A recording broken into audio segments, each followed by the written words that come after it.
Hey, this is Mrs. Sebastian, and we are going to look at linear relationships from Study Island. So, Martha constructs the table below to show the relationship between her cell phone's age and the amount of time it takes her to charge her phone battery. So, we've got a table here, and it says age of phone. The months are our X value. We've got them counting by twos. And the time to charge is 90, 105, 120, 135, 150, 165, and those are minutes. So which of the following describes the rate at which the time to charge the phone changes? So we want to look at what time changes. So if we look here, I want to find the difference between 90 and 105. So that would be 15. And I want to double check. It is 15 here. It is 15 here. 15 and 15. Okay. And then we do know that the top is counting by twos. Remember, slope is always the rise or the y value over the rise in the x value. So it takes 15 minutes every 7.5 month increase. Well, no, we figured out it was every 2-month increase. So 15 minutes every 2-month increase. That one's correct. These bottom two are not because they are increasing by 25 minutes. A classroom study was done to investigate the relationship between time and answering test questions. The correlating linear model is shown below, where X represents the number of questions answered and Y represents the number of minutes of test taking. Interpret the slope.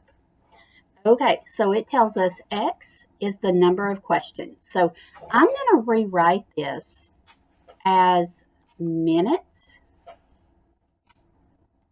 for the test equals 0.87 times the number of questions. Okay, the reason I did that is because I want to kind of look at it as a picture. Okay, so let's look at our choices. So an additional 0.87 test questions answered is associated with an additional minute of test taking. So let's see.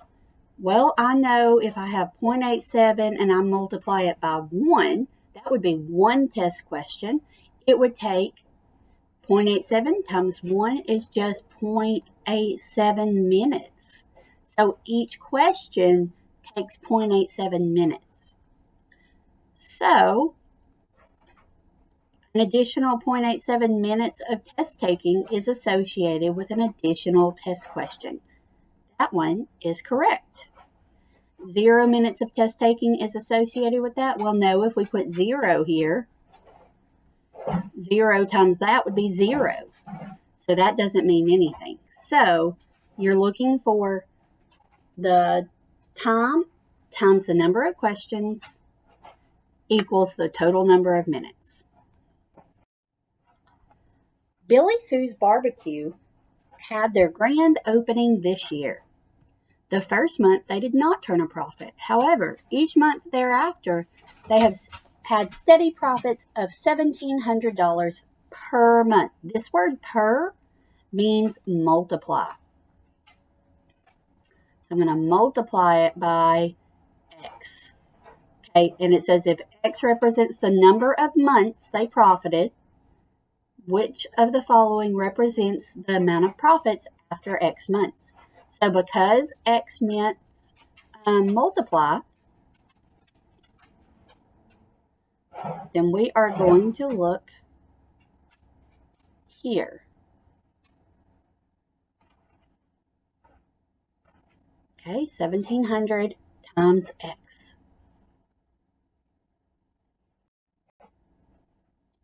Ellen made pudding for dessert. She collected data on the temperature of the pudding as she was cooking. Okay, what was the original temperature of the pudding? So original tells me that was after 0 minutes. That was when she started cooking. So I'm going to look for when X is 0, and I'm going to look on this line right here to see where it started. And it looks like it started right here at 40. So the original temperature of this is 40. When it says original, remember that's the y-intercept. That's where it is at 0 minutes. Okay, Stephanie participated in an exercise study.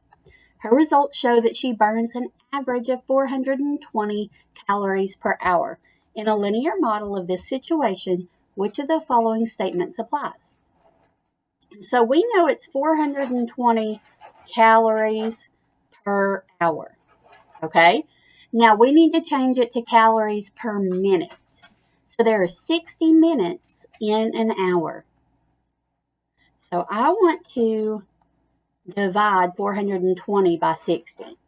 And I do get 7 calories per hour.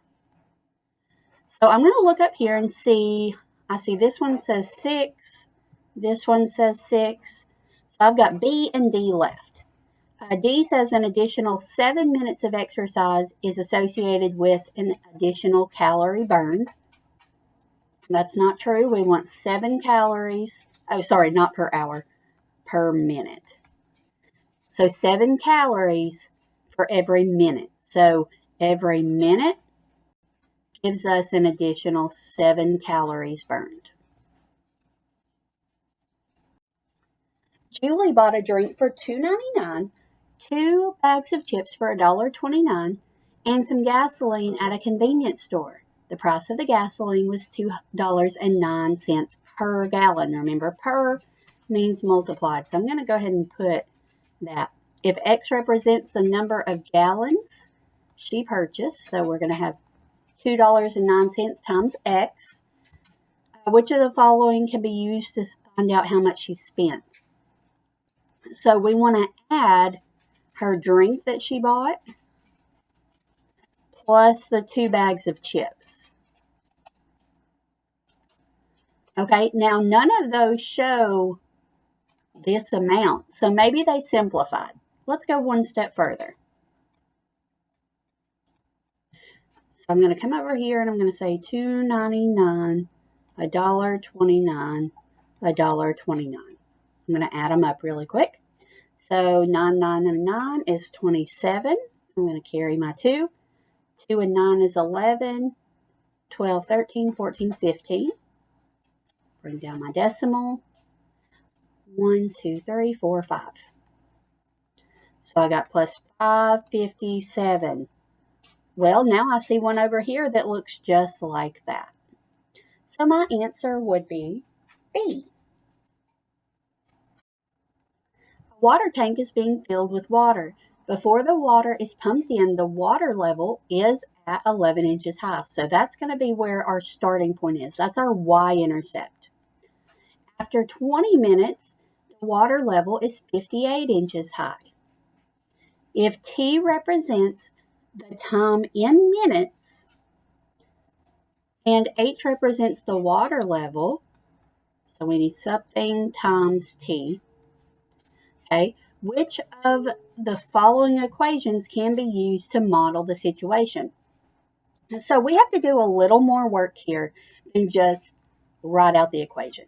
We've got to figure out, okay, the change in the water level was from 11 to 58. So I'm going to subtract those. And I do get that it rose 47 inches in 20 minutes. So I'm going to say 47 inches divided by 20 because I need to figure out how much per minute it rose. So I'm going to say 47 divided by 20. And I get 2.35. So for every minute, which is T, it would start with the 11, so it would be plus 11. So 2.35 inches per minute plus the 11 it started with. A bowling alley charges its customers an hourly rate to bowl plus shoe rental. The hourly rates are per lane. A linear model of this situation contains the values 3, 56.25, and 4, 73.5, where X represents the number of hours bowled on the lane and Y represents the total cost for bowling. So this is the hours and this is the total. Okay? I want to know the rate of change. So what we're going to do is we're going to take our Y's. I'm going to rewrite these right here. 3, 56, 25. And then 4, 73.5. Okay, so I always label these as my first ordered pair and my second ordered pair. So I label them as X2, Y2, and X1, Y1. All that means is the X and Y from my first pair. That's what the 1 stands for. And the X and Y from my second pair. So now our slope equation is Y2 minus Y1 over X2 minus X1. So now I'm going to plug them in. So I'm going to take my Y from my second pair. Okay, that's this one. And I'm going to say 73.5. And my Y from my first pair is 56.25. Okay, now on the bottom is X2 minus X1. So that means X from my second pair, which is a 4. X from my first pair, which is a 1. Sorry, which is a 3. Sorry. I was one step ahead because I could subtract 4 minus 3 and get 1. And 73.5 minus 56.25, I do get 17.25. And that tells me that is 17.25 per hour. So my answer would be B.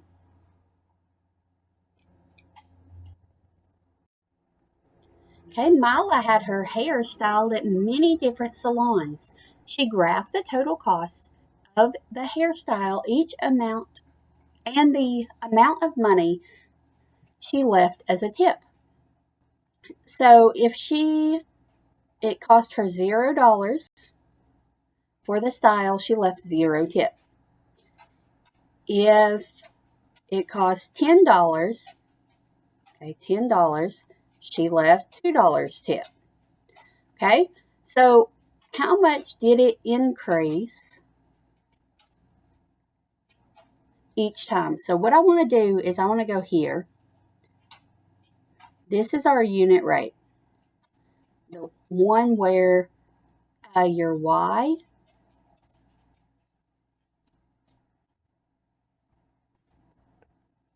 is 1. Let's say Y is $1. So for every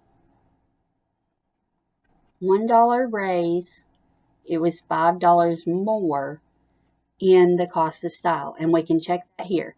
So $20. Okay, if we do that, you have to multiply 5 by 4. So would that match? Yes, it would. $4. So it's a dollar for every $5 increase in the cost of the style. Keith applies a new brand of fertilizer to his grass. He finds that the rate at which the grass grows can be modeled by a linear function. He observes that the rate of grass is 1 centimeter every 3 days. After 18 days, the height of the grass is 8 centimeters. Okay, so 18 days. Let me change my color. Sorry about that. 18 days and it is 8 centimeters. Okay, so what we need to do is figure out what the initial height of the grass was.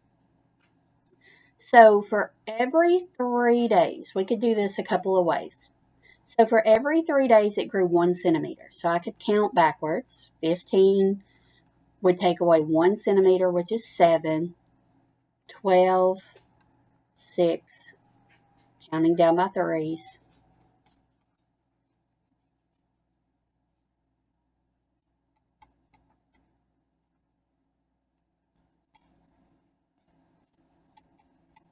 Okay, so we could do it that way. Or we could say, okay, I've got 18 equals the 1 over 3. Oh, I'm so sorry. Wouldn't be 18, it would be the 8 centimeters is 1/3 of 18 plus something. So 1/3 of 18 is 6 plus something equals 8. Subtract 6 from both sides, and I do get 2. So the initial rate of the grass was 2.